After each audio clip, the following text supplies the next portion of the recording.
और दूसरी जानिब सक्खर में भी मुस्लिम लीग नून की डंडा बरदार फोर्स तैयार हो चुकी है। लीगी कारकुनों ने जूतों के हार भी तैयार कर लिए हैं। ये वो तैयारियां हैं जो मुस्लिम लीग नून के कारकुनान की जानिब से की गई हैं। जब पीटीआई रायवंड में मार्च करेगी, पीटीआई वहां पर पहुंचेगी, तो किस तरह से उनका इस्तकबाल किया जाएगा। सक्खर में मुस्लिम लीग नून की डंडा बरदार फोर्स तैयार कर ली गई है। इससे पहले गुजरांवाला में हमने देखा कि मुस्लिम लीग नून की जानिब से डंडा बरदार फोर्स तैयार की गई। लीगी कारकुनों ने जूतों के हार भी यहां पर तैयार कर लिए हैं। ये मनाजिर आप देख सकते हैं कि किस तरह से ये तमाम कारकुन हैं मुस्लिम लीग नून के, जिन्होंने हाथों में डंडे थाम रखे हैं और साथ ही साथ एक जूतों का हार भी उनकी जानिब से बनाया गया है। और एक जानिब तहरीक इंसाफ है और दूसरी जानिब मुस्लिम लीग नून है।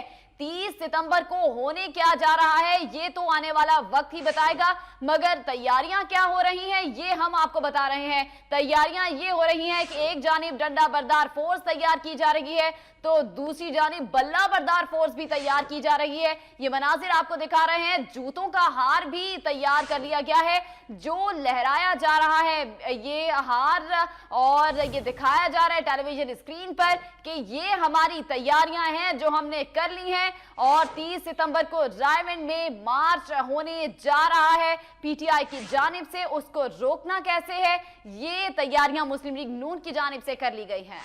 ये मनाजिर आप देख रहे हैं, सक्खर से ये मनाजिर हैं। लीगी कारकुनों ने जूतों के हार तैयार कर लिए हैं और लीगी कारकुनों का ये कहना है कि तहरीक इंसाफ जब रायवंड की जानिब मार्च करेगी तो खिलाड़ियों का इस्तेकबाल कैसे करना है, उनकी जानिब से ये जूतों के हार जो हैं वो तैयार किए गए हैं। साथ ही साथ अंडे और टमाटरों से इस्तेकबाल की तैयारी की गई है लीगी कारकुनों की जानिब से। ये मनाजिर आप देख सकते हैं, सक्खर में ये मनाजिर हैं जहां पर मुस्लिम लीग नून की डंडा बरदार फोर्स तैयार हो चुकी है।